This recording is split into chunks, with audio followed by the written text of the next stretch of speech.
James chapter 1, the 19th verse.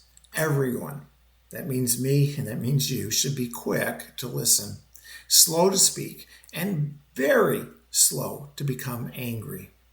That's God's wisdom for noisy hearts and hurried mouths.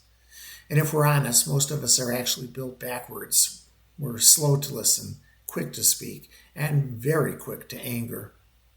Picture James's world. He writes to scattered believers, the diaspora, those that were scattered about in the Roman Empire. They were pressed and provoked. Their own history told the tale. You see, when God's people stopped listening to God, trouble followed. The prophets cried out, but the nation preferred the ways of the surrounding people instead of God's ways. In Josiah's day, it was so bad that they had to go and find the words of God. They were lost, and then they had to read it to the people because they didn't know what it said. Words multiplied, boasts, vows, and counsel without prayer. Anger burned. It corroded the community. The history bore fruit. Assyria carried Israel away. Then, in the past, Babylon came and they burned Jerusalem, and they took Judah into exile. In the first century, hearts helped set the stage for the city's fall. Into that story, James offers a simple rhythm to people who are scattered throughout the world. First, be quick to listen. Listening's not a weakness. Jesus says, "He who has ears to hear, let him hear." Let the wise men listen and add to their learning, it says in Proverbs 1:5. When you listen first to God and His Word and to your neighbor with humility, you make room for wisdom before emotion takes the wheel. You can look at Proverbs 19:20 and think that. Second, be slow to speak. Words are seeds. The words are many. Transgressions is not lacking. In other words, if you talk too much, chances are you'll end up sinning. Proverbs 10:19. Jesus warns that everyone will have to give an account for every empty word in Matthew 12:36.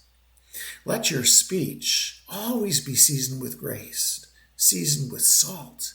Colossians 4:6. Like Nehemiah, breathe a prayer before you answer. Ask, is it true? Is it kind? Is it necessary? For no human being, James says, can tame the tongue. Only God can help. Third, be slow to anger. Human anger does not produce the righteousness that God desires. That's from James 1:20. There's a place for holy, measured indignation. Be angry and do not sin. But quick temper blinds judgment and stirs up strife. Step back, refrain from wrath. Quiet your soul before you speak, and answer only after you've truly listened. Look at Proverbs 18:13 for that advice. So today, simply receive a simple prayer for your heart. Pray, Lord, open my ears to your voice. Let me be quick to listen. Guard my tongue with your wisdom. Make me slow to speak, and calm my spirit with your peace. Make me slow to anger. And here's your practice for the day. In your next hard conversation, listen all the way through.